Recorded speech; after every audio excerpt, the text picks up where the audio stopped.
Okay, folks. This is the moment we've all been waiting for. Yeah, that's it. Dr. Shmoy presents short stories from egos and assholes. You know, before we get to one of the great short stories that, for some people might have been a little traumatic at the time, I wanted to discuss what the true identity is going to be here for the 21st century. Meaning, for years and years and years, they identify people by using their fingerprints. And then as time went on, we all know that, they switched to DNA to positively identify somebody until somebody came up with the idea of cloning somebody else, and the next thing you know, you needed a penitentiary called Cloney Island or something like that.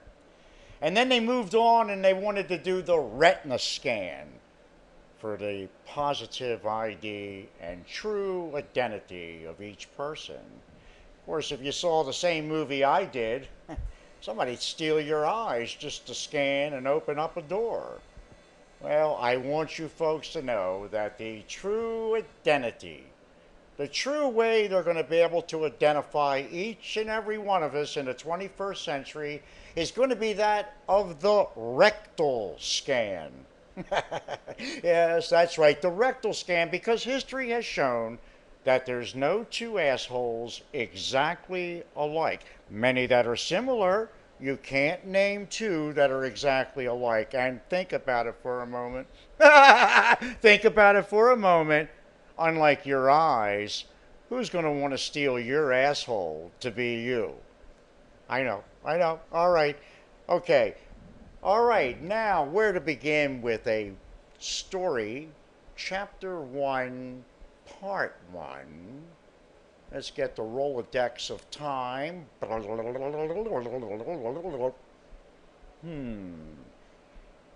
I see now clearly it's in the 70s. And it was an unfortunate period of Shmoy's life at that time. For you see, he was caught up in that revolution.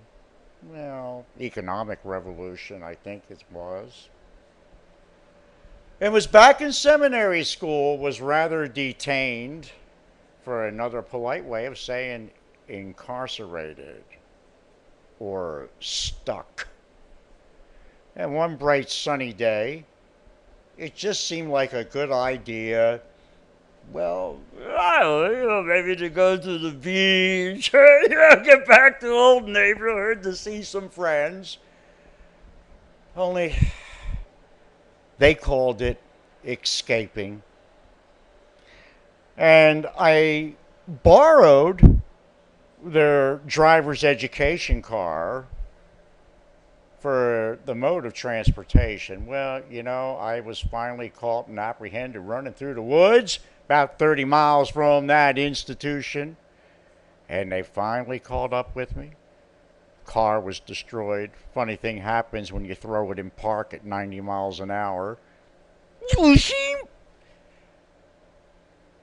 I'll never forget, I'm sitting there in the warden's office with the captain, the AW, and now here comes a guy that looks like Gregory Peck in a three-piece gray suit.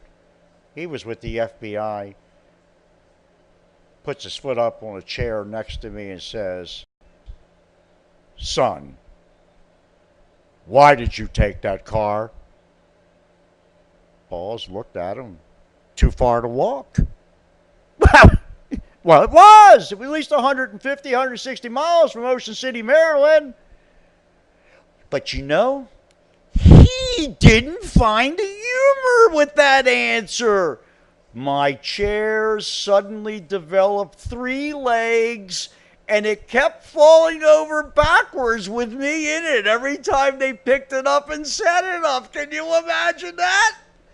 Anyway, this is only the beginning of short stories from egos and assholes. One other thing before we go this evening, I'd like to bring up a segment of the show called Twisted History. Many of us know the American folklore about the two feuding families in Tennessee and Kentucky in the 1800s. Most of you thought it was the Hatfields and the McCoys. Wrong.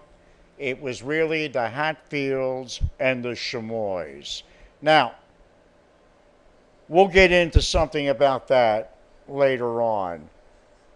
But most importantly is the logo.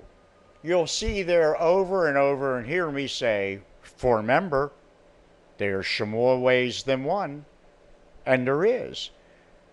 And in case any of you want to know what the word "remember" means, I have an email that came in already.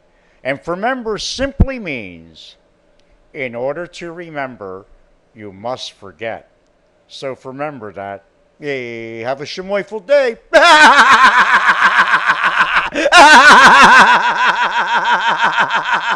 Cut, chop,